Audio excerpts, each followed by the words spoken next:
Maravilha, glória a Deus.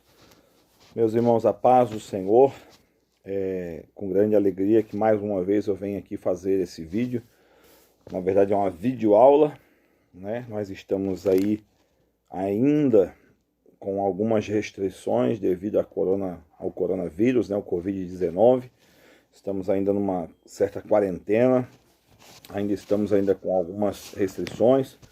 E devido a isso nós estamos aí ainda com as nossas aulas presenciais, né, em classe, ainda canceladas, né, por enquanto ainda. Então nós estamos ainda partindo ainda para a videoaula, né. Hoje nós vamos aí fazer na sequência a lição de número 4, uma videoaula da lição de número 4. Aos irmãos aí da nossa igreja Madma, Ministério Assembleia de Deus Marcos Antigo em São José, que estão na sequência do estudo comigo. Nós estamos já no segundo trimestre do ano 2020. A lição o tema central da lição é a igreja eleita, né? Nós utilizamos a lição da Casa Publicadora das Assembleias de Deus no Brasil, né? Da Assembleia de Deus, lições da CPAD, e a lição é a igreja eleita, né? Então, a igreja eleita, redimida pelo sangue de Cristo e selada com o Espírito Santo da promessa. Essa é a lição que nós estamos estudando. E hoje nós vamos falar aí sobre a lição de número 4, que tem por título A Iluminação Espiritual do Crente. Esta é a lição. Texto áudio da lição, né? Antes de nós entrarmos aí mais a fundo na lição, vamos fazer uma oração. Não podemos deixar passar, como de hábito. Vamos orar agradecendo a Deus por mais uma vez poder estar aqui junto com os irmãos e podendo participar dessa videoaula. Os irmãos vão estar assistindo posteriormente quando eu lançar ela aí na plataforma do YouTube.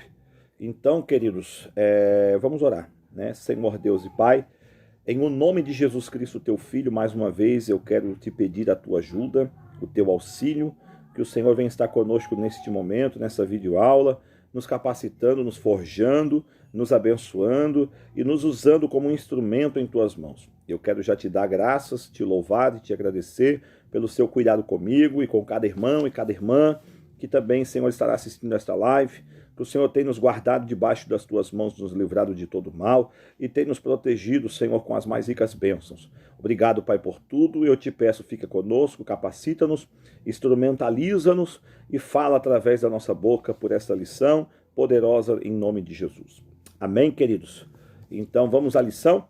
Lição de número 4, a iluminação espiritual do crente. Você que tem a sua lição, lembrando que ao assistir essa live, esse vídeo, né, não é live, é um vídeo gravado. Ao assistir, pegue a sua lição e assista ao vídeo com a lição. Se você não tiver lição, dá para baixar ela aí digital, né? Aí você busca aí no Google lição da CPAD, né? O tema, como eu já disse, é esse daqui, a igreja eleita, né?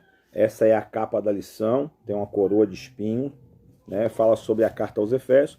Baixe lá, pegue a lição de número 4 e você pode assistir aí e vendo. Ou então, na sua Bíblia, um exemplar da Bíblia aí, na carta aos Efésios, você vai poder ir acompanhando os textos que nós vamos aqui usar. Mas o pensamento aqui você vai poder ouvir. Texto áudio diz assim, o texto áudio está em Efésios, capítulo 1, versículo 17. Para que o Deus de nosso Senhor Jesus Cristo, o Pai da glória, vos dê em seu conhecimento o espírito de sabedoria e de revelação. Mais uma vez, para que o Deus de nosso Senhor Jesus Cristo, o Pai da glória, vos dê em seu conhecimento o espírito de sabedoria e de revelação. Né? O pedido de Paulo aí, no capítulo 1 ainda aos Efésios, Paulo fazendo aí um pedido na sua oração a Deus, para que Deus possa abrir a mente, né? E capacitar o espírito de cada crente, o espírito interior, o ser interior, capacitar aí a vida de cada cristão com sabedoria e com revelação. A verdade prática da lição fala assim: a vocação do crente inclui a herança de preciosas riquezas conferidas aos eleitos pela grandeza do poder de Deus. Então, na nossa vocação de salvo, está incluído a herança de preciosas riquezas conferida aos eleitos. Nós falamos da lição passada, a lição de número 3, sobre eleição e predestinação. Que também nesse capítulo 1, Paulo fala aí, né, aos eleitos que pela presciência de Deus predestinados no Senhor. Então explicamos aí a eleição e a predestinação, né, no seu sentido original bíblico. Então hoje nós vamos falar aí sobre a iluminação do cristão. O texto que serve de base para essa lição está em Efésios, capítulo 1, versículo 15 ao 23. Agora você que não tem lição, pega a sua Bíblia, capítulo 1 de Efésios, o versículo é o de número 15 até o versículo de número 23. Amém, queridos? Então vamos lá. Diz o texto assim, lendo capítulo 1, versículo 15 de Efésios, Novo Testamento. Pelo que, ouvindo eu também a fé que entre vós há no Senhor Jesus e o vosso amor para com todos os santos, não cesso de dar graças a Deus por vós, lembrando-me de vós nas minhas orações, para que o Deus de nosso Senhor Jesus Cristo, o Pai da glória, vos dê em seu conhecimento o espírito de sabedoria e de revelação, tendo iluminados os olhos do vosso entendimento, para que saibais qual seja a esperança da sua vocação, e quais as riquezas da glória da sua herança nos santos, e qual a sobreexcelente grandeza do seu poder sobre nós, os que cremos segundo a operação da força do seu poder, que manifestou em Cristo, ressuscitando-o dos mortos e pondo-o à sua direita nos céus, acima de todo principado e poder e potestade, e domínio e de todo nome que se nomeia, não só neste século, mas também no vindouro. E sujeitou todas as coisas a seus pés, e sobre todas as coisas o constituiu como cabeça da igreja, que é o seu corpo, a plenitude daquele que cumpre tudo em todos. Esse é o texto referente à lição de hoje. É o texto base para nós aqui trazer os pontos da lição de hoje. Então vamos ver na introdução já aí o que nós vamos tratar. Ainda no 1º capítulo, o apóstolo Paulo inicia uma longa sentença assim dividida, né? Ele faz esse capítulo 1 já dividindo ele aí numa forma de uma sentença, né, lançada aos cristãos, aos salvos. Ele divide assim: primeira parte, ações de graças; segunda parte, oração intercessória; terceira parte, confissão de louvor e exaltação. Então, nessa sentença, nós somos exortados a louvar ao Senhor pela nossa eleição, buscar a iluminação do Espírito para compreender a dimensão de nossa chamada e herança divina, bem como entender a grandeza do poder de nosso Deus. Então, aí nós vamos falar hoje dentro desse capítulo 1 de Paulo aos Efésios, né, escrito por Paulo aos Efésios, nós vamos aí tratar sobre esses assuntos. A questão da ação de graças, a intercessão, a oração intercessória e a confissão de louvor e exaltação, né? Então nós somos exortados, Paulo está nos exortando a ter uma vida de gratidão, de louvor, né? De gratidão, de louvor, uma vida referência, né? Que os outros possam olhar para nós e olhar em nós e espelhar-se em nós, como servos de Deus, como escolhidos de Deus, eleitos pela sua presciência, que eles possam ver em nós a luz de Cristo, né? E o Espírito Santo, ele nos ilumina para compreender a dimensão da nossa chamada, né? Aos salvos, o Espírito Santo, ele vem com revestimento de glória e poder para poder capacitar na obra do Senhor e também trazendo essa dimensão, capacitando-nos a compreender a dimensão da salvação e do projeto de Deus, não só salvífico, mas também para o nosso exercício enquanto aqui nesta terra, né? O nosso trabalho. Primeiro tópico da lição, né? O primeiro tópico vai falar sobre a esperança da vocação e as riquezas da glória. A esperança da vocação e as riquezas da glória. O apóstolo nos ensina que os salvos precisam ser iluminados para compreenderem quais são a esperança da vocação e as riquezas da glória da sua herança. Então, queridos, é uma coisa natural na vida de um salvo. Ele precisa ter essa compreensão. Muitos que vêm à igreja, muitos que visitam a igreja, né? Porque A igreja ela é um lugar público e pode ser frequentada por quem assim desejar. Não podemos impedir as pessoas de entrar na igreja. Porém, aos que querem algo com Cristo, aos que querem ter realmente, né, uma vida de intimidade com Cristo e querem e almejam ir aos céus, eles precisam ter a compreensão. E o Espírito de Deus é o agente capacitador, que nos capacita a compreender a profundidade do chamado, compreender a magnitude da obra do Senhor e nos trazer então esse sentimento de compromisso com a obra, compromisso com o reino e compromisso com nossa chamada. Então, quando nós vemos a igreja sendo frequentada, visitada, né, as pessoas entram e saem da igreja, nem todos os que estão ali, nem todos os que vão à igreja têm essa compreensão, têm essa dimensão daquilo que o Senhor tem para a vida deles, né? Mas estão indo ali. E o sentimento de eles irem ali é em busca de algo da parte de Deus, lógico. Mas nem todos têm essa compreensão. Precisam chegar a essa compreensão. E o Espírito de Deus é o agente que traz esse entendimento. Então peça para Deus. Você que está vendo esse vídeo ou que vai ver esse vídeo posteriormente, peça para Deus. Se quem sabe você está ainda em dúvida quanto à tua vida, o teu ministério, o teu chamado, o porquê Deus te quer na igreja, o porquê ir à igreja, peça para Ele. Senhor, me abra o entendimento e me revele, traga o teu Espírito sobre a minha vida e me faça compreender a dimensão e a profundidade da minha vida, da minha escolha, da sua escolha sobre a minha vida e daquilo que eu tenho para fazer para o Senhor. Peça que Ele assim fará. Amém? Primeiro ponto do tópico 1. Lembre que a lição geralmente tem 3 a 4 tópicos. Cada tópico tem 3 ou 4 pontos, né? Sendo dividido assim de uma forma sistemática para melhor estudarmos.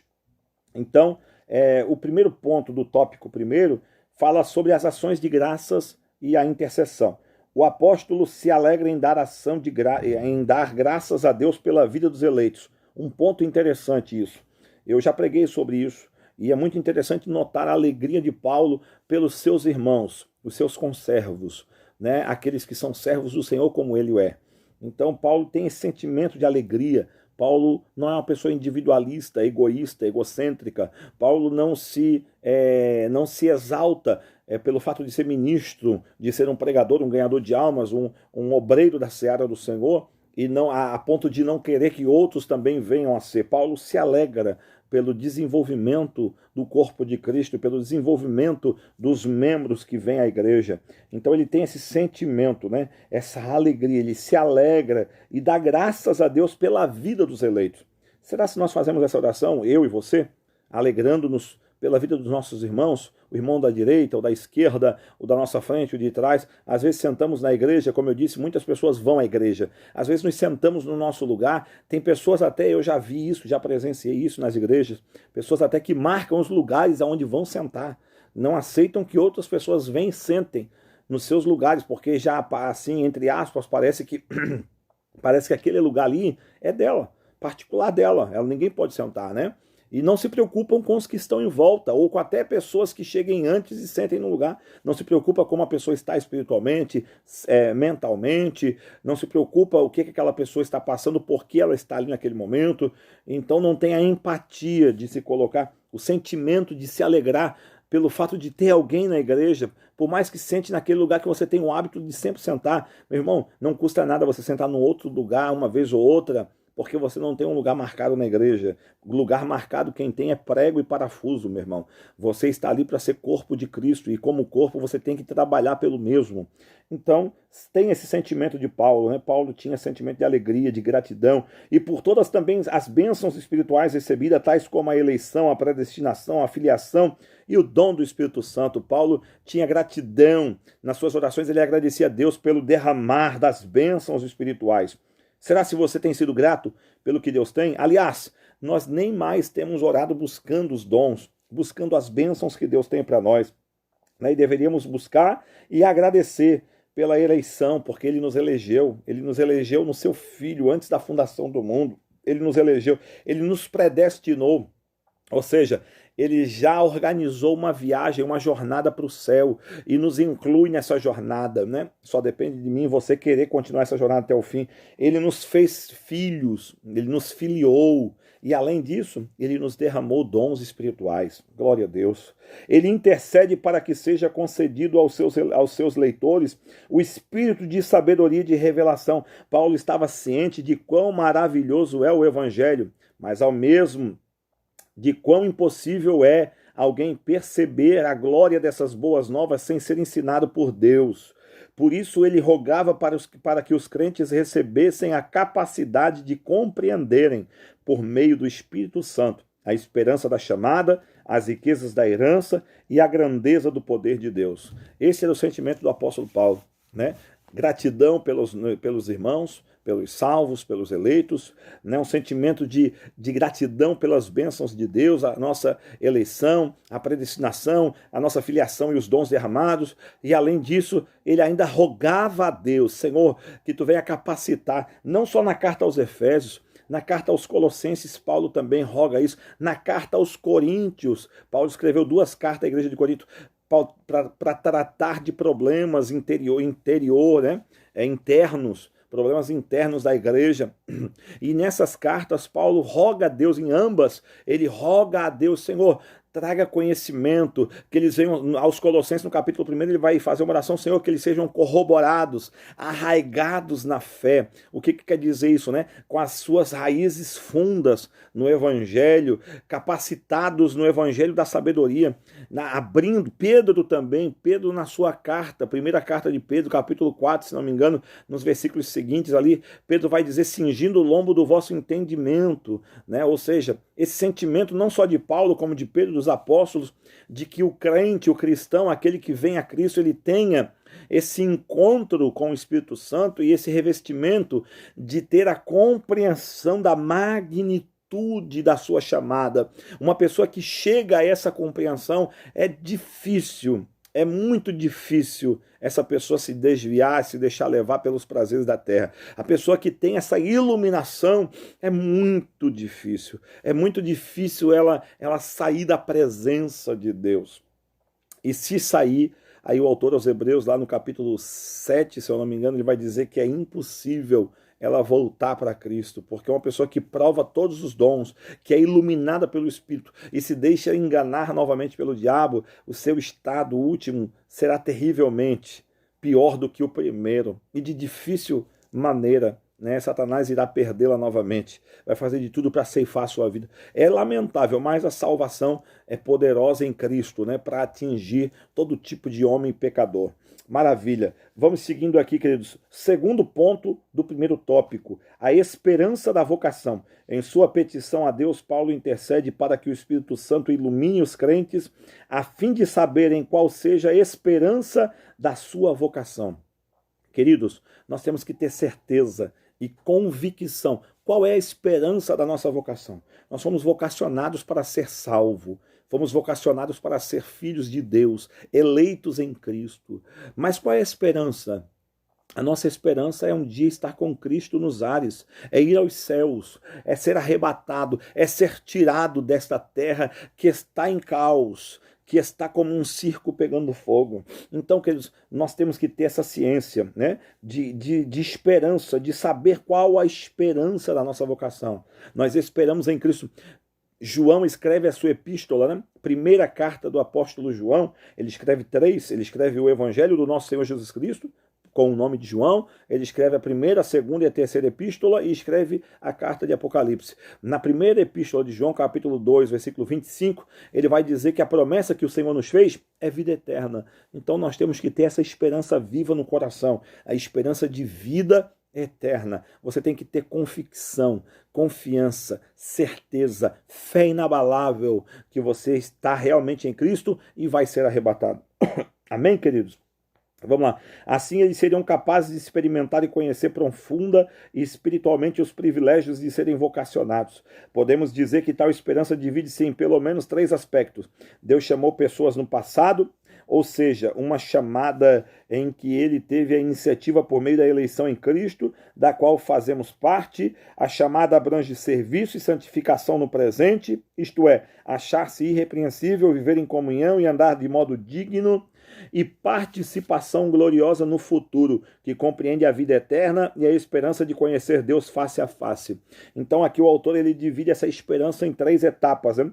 A primeira etapa no passado, no dia que nós aceitamos a Cristo, naquele dia tão alegre, tão glorioso, tão maravilhoso, que você saiu das trevas para a maravilhosa luz, aonde você recebeu a palavra do Evangelho no seu coração, gerou a fé salvífica e você se converteu com o sentimento de arrependimento, pedindo perdão a Cristo. Essa é a primeira etapa. A segunda etapa é a etapa de viver uma vida santa, de viver uma vida separada, né? Servir a Cristo e ser santo. Serviço e santidade, os dois andam lado a lado, não dá para separar serviço e santidade. Servir a Cristo e ser santo, ser santificado, ser separado. Santificação é ser separado do mundo. Santidade é você andar separado, andar de forma digna do Evangelho, andar de forma digna de ser visto e ser observado que você realmente é um cristão ou alguém que se assemelha a Cristo.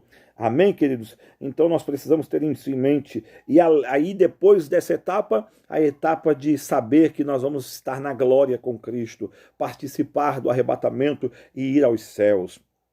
Glória a Deus por isso, que você guarde isso no seu coração e tenha essa esperança, né? Salvo em Cristo, vivendo para Cristo, trabalhando para Cristo, santificado em Cristo e aguardando a sua vinda gloriosa. Assim encerro o primeiro tópico, né? Lembrando que o ponto central aqui é a herança de preciosas riquezas espirituais conferidas aos eleitos, que faz parte da vocação do crente, né? Então lembre disso, nós temos heranças maravilhosas, preciosas, são riquezas que o Senhor nos confere, né, aos salvos. Passando aí ao segundo tópico da lição. Já estamos em 20 minutos aí de aula, né? O tempo vai muito rápido e eu, desde o primeiro momento que eu gravei a primeira aula, eu foquei aí que o meu propósito seria fazer uma videoaula de 40 minutos, 40, 45, né, explodindo 50. Senão não tem como a pessoa parar, sentar e ficar assistindo uma videoaula. É maçante, é para quem gosta de estudar mesmo, irmãos. Eu sei que não são todos que assistem essas videoaulas, a visualização são baixíssima, porque tem que querer. Tem que ter desejo de parar na frente de um celular, de um computador, de uma TV Smart, para botar uma videoaula no YouTube para você parar e estudar a Bíblia. Tem que querer. É mais fácil escutar louvor, é mais fácil ficar vendo filme e outras coisas, né? Mas enfim, vamos lá porque o tempo é precioso aqui. Segundo tópico da lição, a sobre excelente grandeza e força do poder divino. Maravilha, o poder divino é imensurável. Não dá para você medir, não dá para você imaginar, não dá para você, nós não temos capacidade. Paulo escreve aos Romanos, se eu não me engano, no capítulo 10, ele vai dizer, ó profundidade das riquezas, tanto da sabedoria quanto do conhecimento, quão insondáveis, Senhor, são os teus caminhos. É imensurável, não dá para ter ideia, menção de tamanho, de medidas, né? É imensurável, nada pode detê-lo. Em sua carta, Paulo se esmera no esforço de traduzir a grandiosidade e a eficácia desse poder que opera em favor dos crentes. Deus em todo tempo trabalha em nosso favor. Deus em todos os tempos da época e dos anos e das estações e dos milênios, Deus ele vem trabalhando com o seu divino poder para trazer o homem a um particular, a uma aproximação mais íntima dele, né?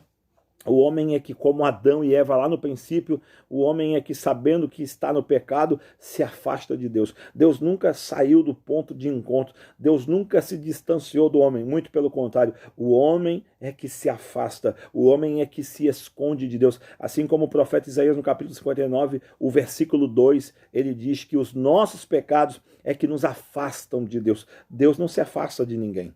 Deus não abandona o homem, é o homem que foge da face de Deus. Aliás, tem muitas pessoas que não frequentam igrejas, muitas pessoas que um dia já foram crente e hoje já não vão mais aos cultos, já não tem mais o hábito de estar em comunhão na igreja, porque estão em pecado, estão envoltos com pecados, e muitos até pecados de estimação, e estes já não conseguem mais, já não têm mais força de participar de um culto, porque os seus pecados lhe condenam. Mas saiba, querido, se você for um desses, Cristo tem poder de cortar todos os laços, todos os embaraços e te libertar dessa situação para você estar novamente em comunhão. Amém?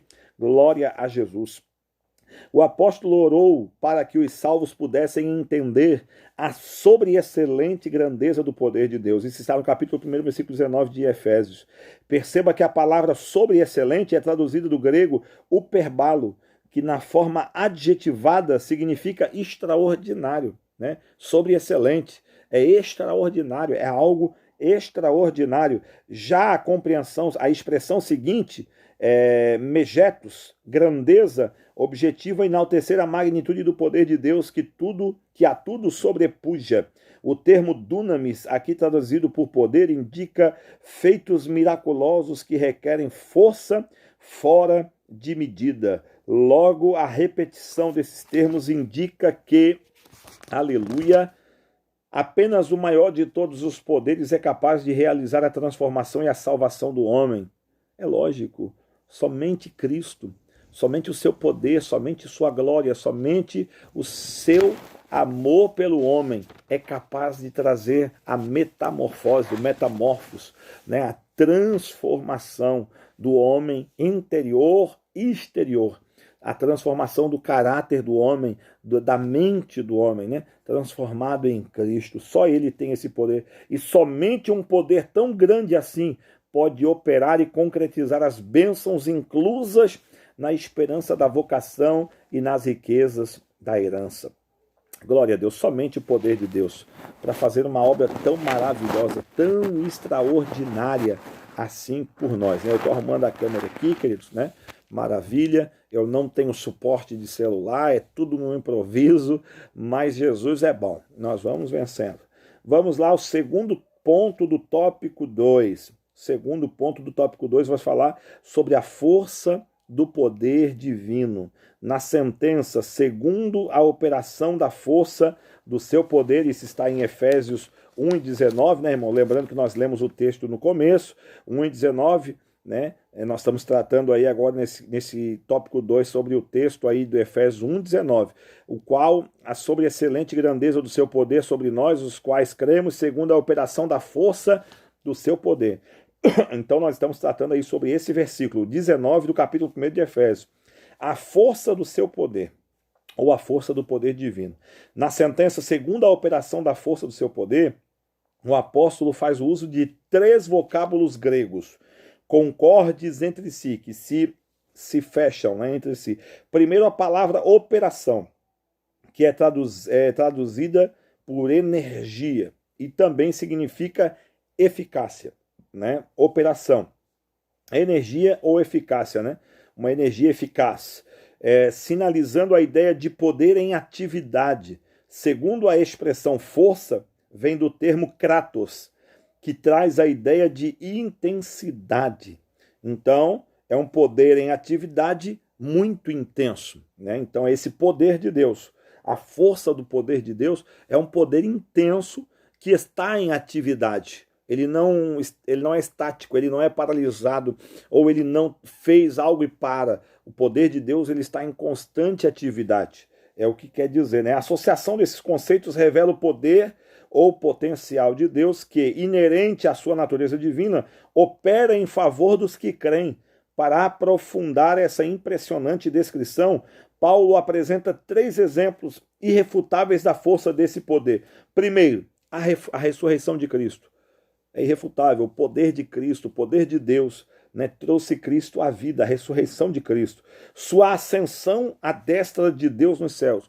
Depois de ressurreto, depois de corpo glorificado, depois de ter levantado da tumba fria, ele foi assunto aos céus, ele foi levado aos céus e assentou-se à destra, né, à direita de Deus.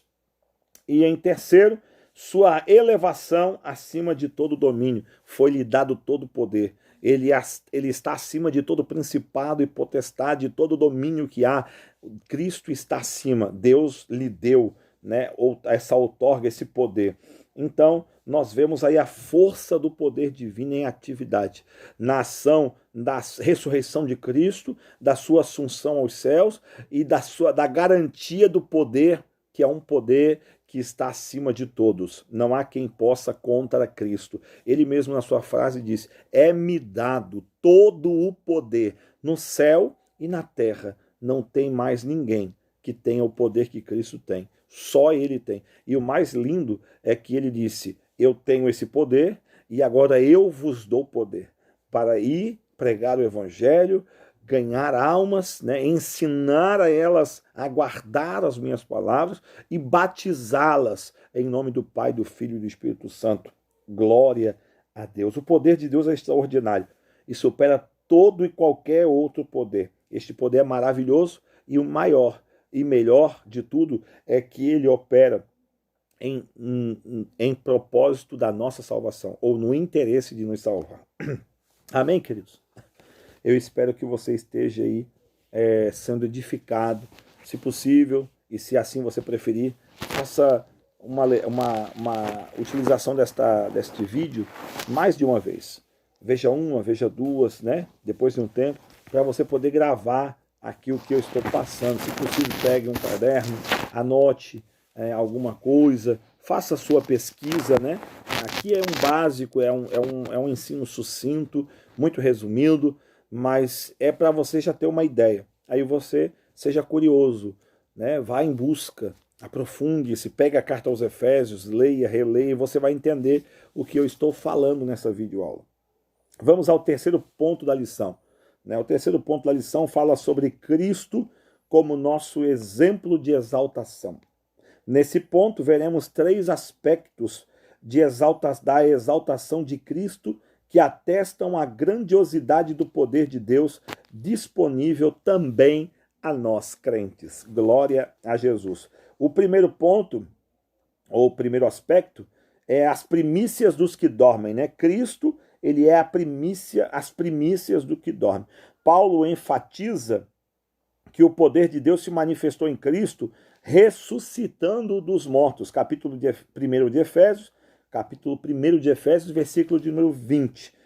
Paulo então deixa enfatizado que Cristo ressuscitou dos mortos, se manifestou aí em Cristo ressuscitando dos mortos. De fato, o Novo Testamento descreve a ressurreição de Cristo como obra do poder de Deus Pai. Isso está lá em Atos 2:24 e Atos 3:26. Foi Deus quem ressuscitou a Cristo, foi Deus quem o chamou da sepultura, que chamou da morte para a vida. Isso já está atestado pela própria Bíblia. Ao ressurgir dentre os mortos, Cristo foi feito as primícias dos que dormem. Lá em 1 Coríntios capítulo 15, versículo 20, Paulo explica aí sobre essa nossa esperança de sermos transformados. Assim como Cristo estava morto e ressuscitou, e ele não ressuscitou como Lázaro, como o filho da viúva de Naim, como a filha de Jairo, que eles foram ressuscitados, mas ressuscitados no corpo de carne, e depois voltaram a morrer. Mas Cristo não. Cristo, ele ressuscitou com corpo de glória, agora já livre da condenação do pecado, livre de pecar, livre de toda aquela agrura que nós temos e sofremos enquanto estamos em carne, nesse corpo terrestre. Cristo ressuscitou com um corpo glorificado e ele então é as primícias dos que dormem, porque os que dormem em Cristo, Paulo fala aos Coríntios 15, que ao alarido e ao toque da trombeta, ressuscitarão também como Cristo com um corpo de glória, não com um corpo de carne mais, mas com um corpo de glória na imagem, na aparência deste corpo. Então, nós estamos aguardando em Cristo Jesus os que dormiram em Cristo, ou os que morreram em Cristo, esses também ressuscitarão com o corpo de glória, e nós, se no caso do arrebatamento ser hoje ou amanhã e nós estivermos em vida, seremos transformados. Não ficará ninguém para trás. Glória a Deus. Assim sendo, a ressurreição de Jesus é a garantia de que seremos ressuscitados. Também, 1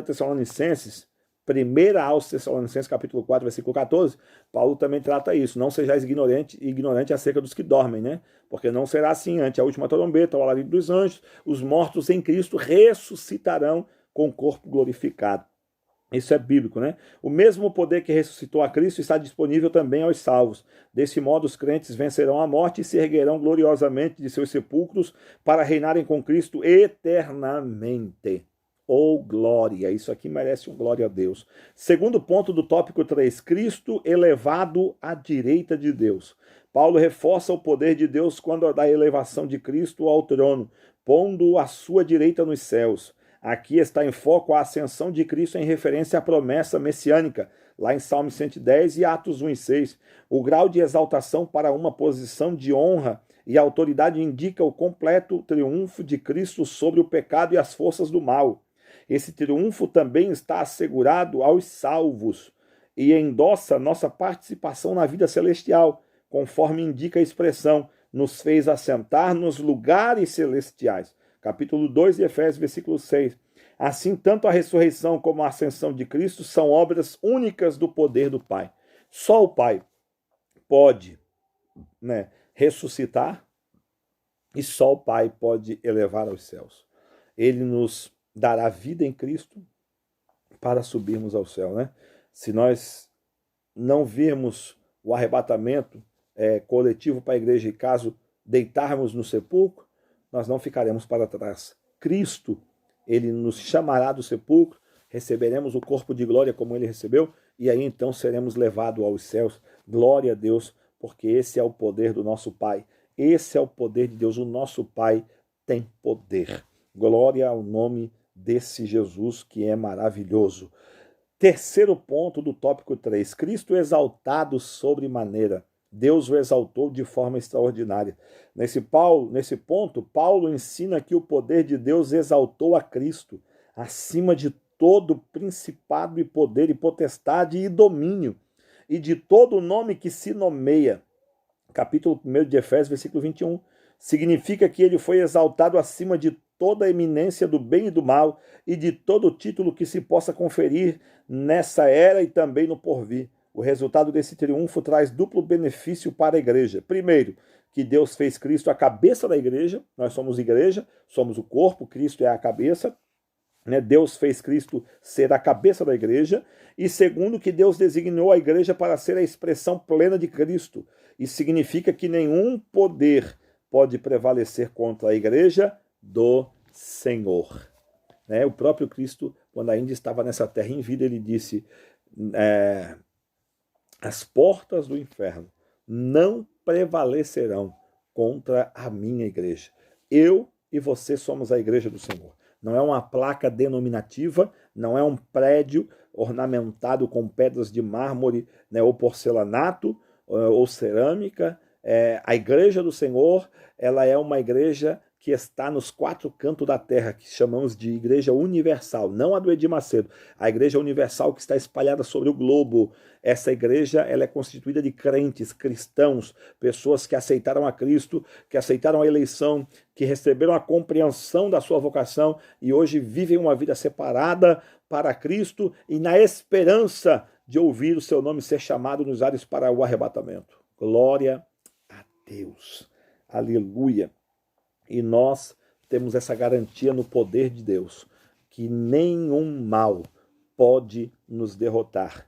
Nada nesta terra, nem fora dessa terra, pode abalar a igreja, porque a igreja tem dono, e esse dono é poderoso, tanto que a cabeça da igreja é Cristo.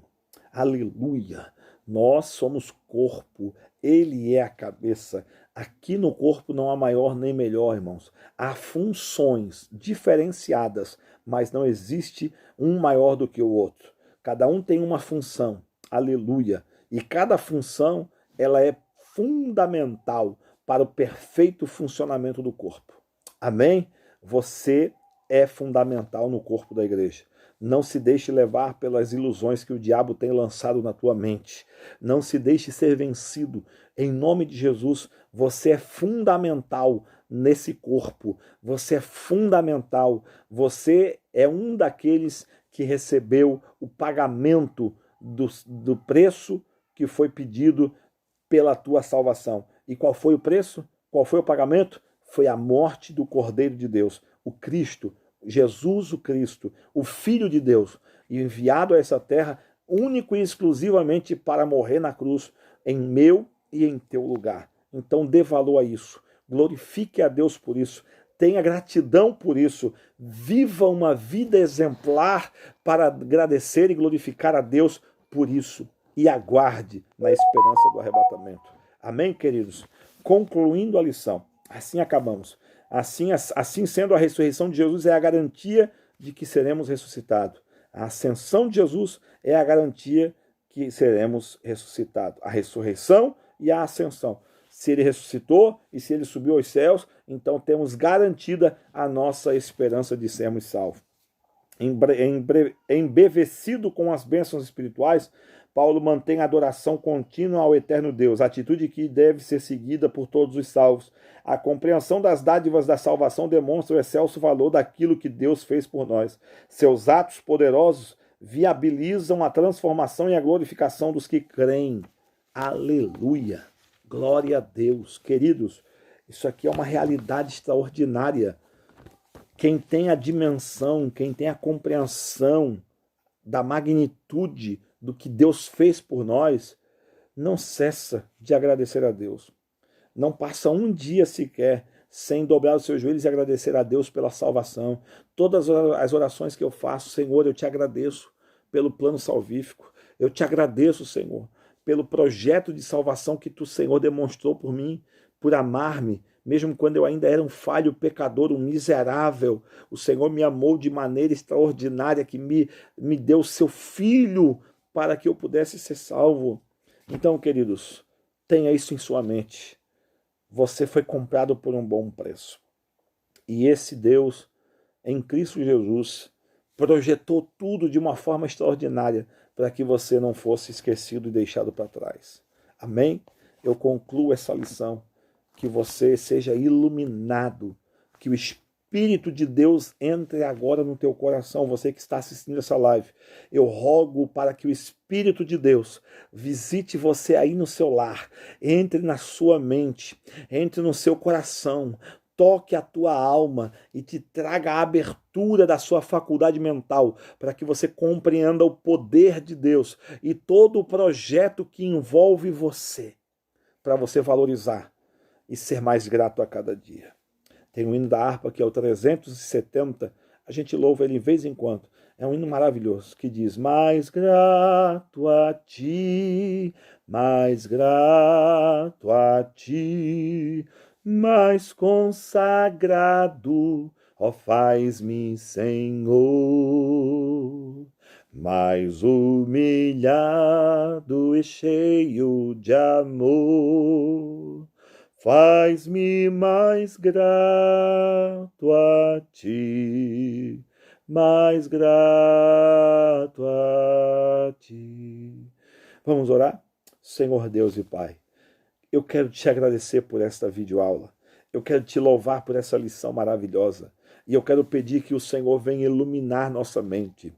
Que o teu Espírito, o Espírito de Cristo, possa tocar cada vida, cada coração que assistir essa videoaula e possa trazer a iluminação do seu entendimento para a compreensão da sua vocação, a compreensão do seu chamado, da sua vida e da importância que ele tem nessa caminhada. Abençoa esta vida que está me ouvindo agora. Toca sua mente, o seu coração, tira os empecilhos, as barreiras, as setas, os dardos.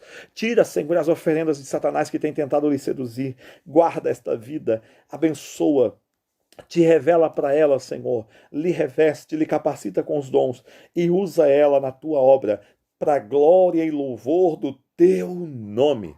Assim eu te peço e já te agradeço em nome de Jesus. Queridos, fiquem com Deus, fiquem na paz do Senhor, que o grande amor de Deus, a graça do Senhor Jesus Cristo e a doce comunhão e as consolações do amado Espírito Santo revista vocês, seja sobre você agora e sempre. Que Deus abençoe. Até a próxima aula, em nome de Jesus. A paz do Senhor a todos.